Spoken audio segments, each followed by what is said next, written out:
கிறிஸ்துவுக்குள் பிரியமானவர்களே, இந்த நாளுக்கான மாலை நேரம் அண்ணா அப்போஸ்தலனாகிய பவுல் கொரிந்து சபைக்கு எழுதிய 2ஆம் நிருபம் 5வது அதிகாரம் 21வது வசனம். 2 கொரிந்தியர் 5:21, 2 Corinthians 5:21. நாம் அவருக்குள் தேவனுடைய நீதியாகும்படிக்கு பாவம் அறியாத அவரை நமக்காக பாவமாக்கினார். அதாவது நம்ம வேத வசனத்தில் இந்த வசனம் 15 கிரேக்க மொழி வார்த்தைகள் உடையது. அது சொல்லும்போது ஒரு சில பியூரிட்டன் ஆத்தர் என்று சொல்லக்கூடிய பழைய 18வது நூற்றாண்டில் உள்ள அவங்க சொல்லும்போது சொல்லுவாங்க என்னென்னா 15 வேர்ட்ஸ் ஆஃப் ஹோப். 15 நம்ம வாழ்க்கைக்கு நம்பிக்கை கொடுக்கக்கூடிய அருமையான 15 வார்த்தைகள் என்று சொல்லுவாங்க. இதை அந்த அளவுக்கு ஒரு நல்ல ஒரு வசனம். இந்த வசனம் என்ன? நம்ம தேவனுக்குள் நீதியாகும்படி, அதாவது நம்ம தேவனுக்குள்ள அவர் முன்பாக நிற்பதற்கு தகுதியாகும்படிக்கு என்ன பண்ணாரு? ஒரு பாவமும் செய்யாதில்லை. பாவமே அறியாத அந்த பரிசுத்த தேவனை நமக்காக நம்முடைய பாவங்கள் எல்லாம் அவர் மேல் சுமத்தப்பட்டு, நம்முடைய அக்கிரமங்கள் எல்லாம் அவர் மேல் சுமத்தப்பட்டு அவர் நமக்காக பாவம் ஆக்கினார்.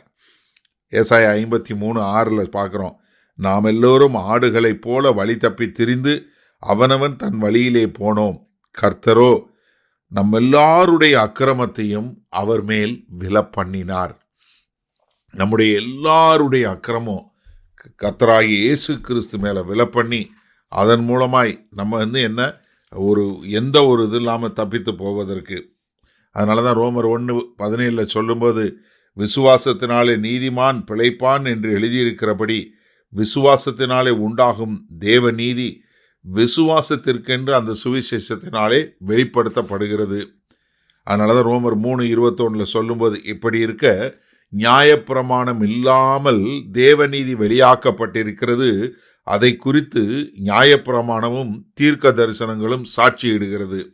எப்படி நியாயப்பிரமாணம் இல்லாமல் இந்த கொரிந்து சபைக்கு எழுதும்போது 1 கொரிந்தியர் 1வது அதிகாரம் 31வது வசனம் சொல்லும் என்ன சொல்லாரு?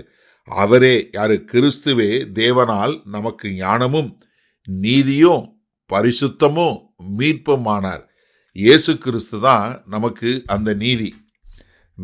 we become the righteousness of God. அதாவது நாம் தேவ நீதி பெற்றோம்.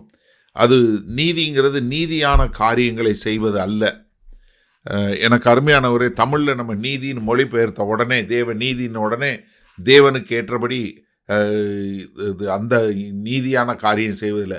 தேவன் முன்பாக நிற்பதற்கு தகுதியுள்ளவர்கள். Righteousness is nothing but a right standing before God.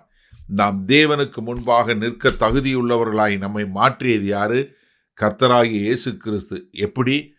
நமக்கு பதிலாக அவர் மொத்த உலகத்தினுடைய பாவமெல்லாம் அவர் மேலே போடப்பட்டு அவர் நமக்காக பாவமானார். என்ன ஒரு எல்லா பாவமும் அவர் மேலே போடப்பட்டு நமக்கு பதிலாக அவர் நாம் மரிக்க வேண்டிய இடத்துல இயேசு கிறிஸ்து மரித்து நம்மை மீட்டு நீங்களும் நானும் இயேசு தேவனுக்கு முன்பாக நிற்க தகுதியுள்ளவர்களாய் மாற்றி இருக்கிறார். அல்லேலூயா. சரி, இந்த நாளில் இந்த வசனத்தை நம்ம எப்படி எடுத்துக்கொள்வது? கொஞ்சம் நமக்கு இந்த பழைய சரித்திரம் தெரிய வேண்டியது அவசியம். ஏன்னா பழைய ஏற்பாட்டில் யாராவது தேவனுடைய பிரசன்னத்துக்கு போனோம், தேவன் கூட இருக்கணும்னா பயப்படுவாங்க. வருஷத்துக்கு ஒரே ஒரு முறை பிரதான ஆசாரியர் மாத்திரம்தான் தேவனுடைய பிரசன்னத்துக்குள்ளே போக முடியும். அப்படி போகிறதுக்கு அவரும் அதற்கான எல்லா ரத்தத்தெல்லாம் எடுத்துக்கொண்டு அவர் அங்கே போக வேண்டியிருக்கும். அப்போ தான் அவரால் உள்ளே போக முடியும். அந்த ரத்தத்தில் ஏதாவது குற்றம் குறை இருந்ததுன்னா அவர் அங்கேயே மரித்து போயிடுவார். அதனால தேவனுடைய பிரசன்னத்துக்குள்ளே போவது, தேவனுக்கு முன்பாக நிற்பது, தேவனை நோக்கி கூப்பிடுவதுங்கிறதே அவங்களுக்கு எல்லாருக்கும் நம்ப முடியாத ஒரு காரியம். ஆனால் இன்றைக்கு நீங்கள் பாருங்கள், எங்கே வேணாலும், எப்போ வேணாலும், எந்த நேரம் வேணாலும், அப்பா பிதாவே, என்னுடைய ஆண்டவரே, என்னுடைய பரம தகப்பனே அப்படின்னு சொல்லி நீங்கள் கூப்பிட்டீங்கன்னா அடுத்த நிமிஷம் தேவனுடைய பிரசன்னத்தில் உங்களால் இருக்க முடியும். சிந்திச்சு பாருங்க, என்ன ஒரு பாக்கியம்! எனக்கு அருமையானதில்லை, உங்களுக்கும் எனக்கும் கொடுக்கப்பட்ட பாக்கியம் எவ்வளவு உன்னதமான பாக்கியம்! நம்ம எப்போ வேணாலும் தேவனுடைய பிரசன்னத்துக்குள்ளே போக முடியும். இதுக்கு எல்லாத்துக்கும் காரணம் யாரு? கர்த்தராகிய இயேசு கிறிஸ்து.